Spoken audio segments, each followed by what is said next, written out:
Assalamualaikum warahmatullahi wabarakatuh. Selamat siang teman-teman. Pada kesempatan kali ini kami dari kelompok 1 akan mempresentasikan materi mengenai social entrepreneur. Sebelum lanjut ke materi, izinkan kami untuk memperkenalkan diri terlebih dahulu. Saya Vernika Yulia Cindy dengan NIM 2161128 dan rekan saya Marfian Syah Dwi Rismanto dengan NIM 2261140.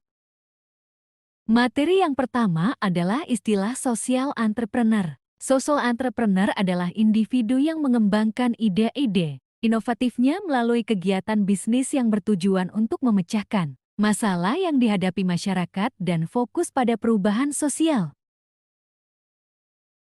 Perubahan sosial yang dimaksud tersebut yaitu dengan cara menangani isu-isu sosial dan lingkungan, seperti kemiskinan pendidikan dan kesehatan. Berbeda dengan pengusaha tradisional yang berfokus pada keuntungan finansial, social entrepreneur lebih memprioritaskan dampak sosial dan penciptaan nilai dari usaha mereka. Keuntungan yang dihasilkan dari usaha tersebut biasanya diinvestasikan kembali ke dalam misi atau tujuan yang ingin mereka capai.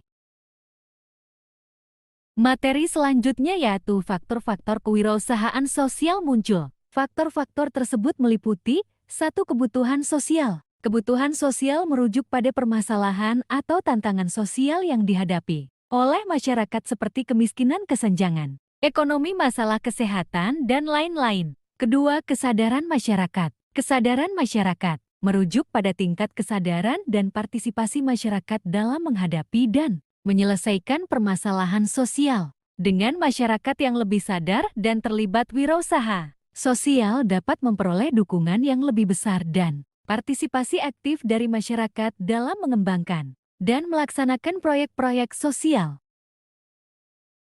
Faktor yang ketiga yaitu perkembangan teknologi. Perkembangan teknologi merujuk pada kemajuan dalam bidang teknologi, informasi, dan komunikasi yang memungkinkan pelaksanaan berbagai aktivitas secara online, seperti memberikan pelayanan, mengembangkan aplikasi dan mempromosikan produk. Yang keempat yaitu dukungan pemerintah. Dukungan pemerintah merujuk pada kebijakan pemerintah yang mendukung kewirausahaan sosial seperti insentif, regulasi yang menguntungkan, dan program pendanaan. Yang kelima yaitu jaringan dan kolaborasi. Jaringan dan kolaborasi merujuk pada hubungan dan kerjasama antara berbagai pihak seperti organisasi dan lembaga. Dengan adanya kerjasama tersebut, wirausaha sosial dapat mengumpulkan sumber daya, pengetahuan, dan keahlian yang diperlukan untuk mengembangkan solusi yang lebih efektif. Materi yang terakhir yaitu 2 jenis kewirausahaan sosial. Yang pertama yaitu kewirausahaan sosial berbasis komunitas. Community-based social enterprise merupakan kewirausahaan sosial yang berorientasi pada pemenuhan kebutuhan komunitasnya sendiri. Contohnya adalah koperasi seperti koperasi masyarakat, tunanetra atau Komastra yang beroperasi dengan melibatkan penyandang tunanetra sebagai anggotanya. Koperasi ini tidak hanya bertujuan untuk menghasilkan keuntungan tetapi juga untuk memberdayakan anggotanya dan memenuhi kebutuhan spesifik komunitas tersebut.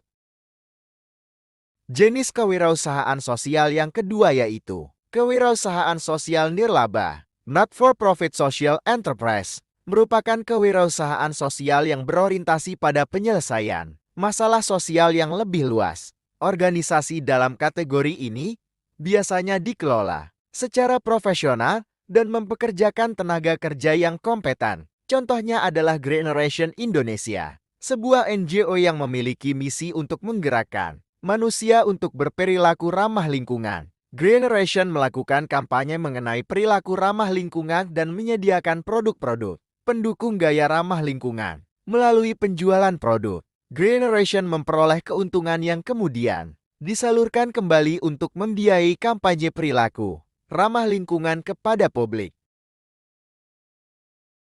Selanjutnya, kami akan mendeskripsikan usaha yang akan kami jalankan yaitu Desainku. Apa itu Desainku? Berikut adalah penjelasannya.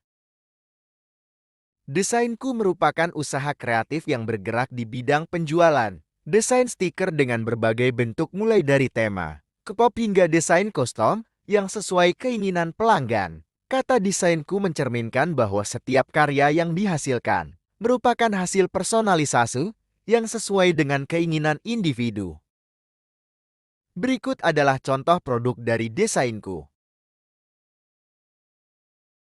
Selanjutnya adalah target pasar dari desainku. Desainku terinspirasi dari tren global di mana personalisasi menjadi salah satu cara utama untuk menunjukkan identitas dan gaya hidup seseorang. Melihat banyaknya permintaan untuk item custom, khususnya dari penggemar K-pop dan komunitas kreatif lainnya, kami hadir untuk memenuhi kebutuhan tersebut.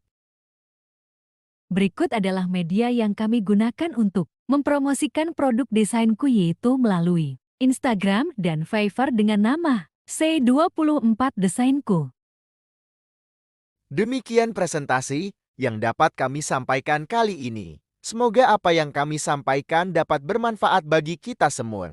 Jika ada kekurangan mohon dimaafkan, karena kesempurnaan sungguh hanyalah milik Allah Subhanahu wa Ta'ala saja. Wassalamualaikum warahmatullahi wabarakatuh.